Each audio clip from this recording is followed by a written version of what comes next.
ලංකාවෙන් වාර්තා වුණ හරිම භයානක තැනක් මං ගවේෂණය කරන්න ගියා. මීට මාස කිහිපයකට කලින් කසායි අපේ WhatsApp නම්බර් එකට හරිම භයානක වීඩියෝ වගේක් අප්ලෝඩ් වෙලා තිබ්බා. අනුරාධපුර අඬුව කෙටියාව ප්‍රදේශයේ ජීවත් වෙන ආදිත්‍ය වීරසිංහ කියලා පුද්ගලයෙක් මෙන්න මේ වීඩියෝ ටික අපිට අප්ලෝඩ් කරලා තිබ්බා. එයා කියලා තිබ්බේ ඒකේ අස්වාභාවික සාක්ෂි අන්තර්ගත වෙනවා කියලායි. කෙටි පණිවිඩයක් එක්ක තමයි අපිට මේ වීඩියෝ එක හම්බ වෙන්නේ. මේ වීඩියෝ එකේදී ආදිත්‍යගේ සුරතලා වෙන සෙල්ඩගේ වීඩියෝ එකක් රෙකෝඩ් කරද්දී මෙන්න මෙහෙම දෙයක් වෙලා තියෙනවා.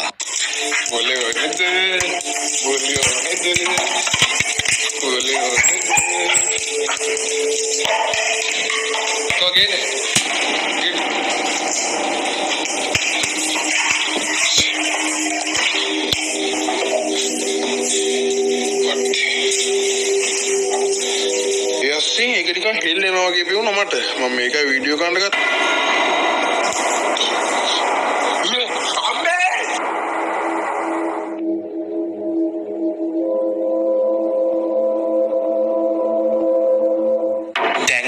වීඩියෝ එක මම අපේ කසායි YouTube channel එකේ අප්ලෝඩ් කරාට පස්සේ ගොඩාක් නැරඹුම්කරුවෝ මේ සිද්ධිය ගැන වාද විවාද කරන්න පටන් ගත්තා. ඒ වගේම ලංකාවේ තවත් YouTube channel ගොඩකින් මේ සිද්ධිය සම්බන්ධයෙන් එක එක අදහස් පළ කරලා තිබ්බා. මේ ළඟදී ආයෙත් මට මේ ආදිත්‍ය වීරසිංහ කියන පුද්ගලයාගෙන් මැසේජ් වගේක් එනවා. ඒ මැසේජ් එකේ කියලා තිබ්බේ අපේ ගෙදර දරුණු අස්වාභාවික සිද්ධීන් වෙනවා කියලායි. මීට අමතරව කියලා තිබ්බේ මේ වෙන දේවල් වලට මුහුණ දෙන්න අමාරු නිසා මේ ගෙදරින් යාලා වෙන ගෙදරකට මාරු වෙලා ගියා කියලායි. මේ කතාව අහනවත් එක්ක මට හිතුණා මේ කියන ටෙඩි ඉන්න ගෙදර ගවේෂණය කරන්න යන්න.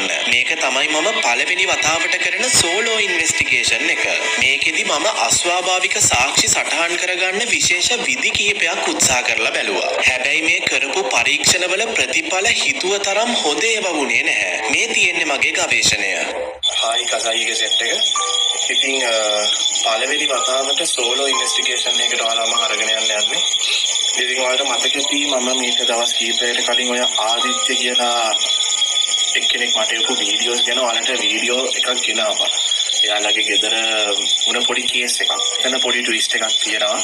අද ඔයාලා හිතයි මම ටීම් එකේ කාවේ නැත්තේ කියලා. මේක හදිසි ඉන්විටේෂන් එකක්. මොකද එයාලා මේ ගෙදර විකුණන්න ඕන මෙන්න ඉඳලා තියෙන්නේ. දැන් ඔයාලා හිතයි වීඩියෝ කරන්න කවුද ඉන්නේ කියලා.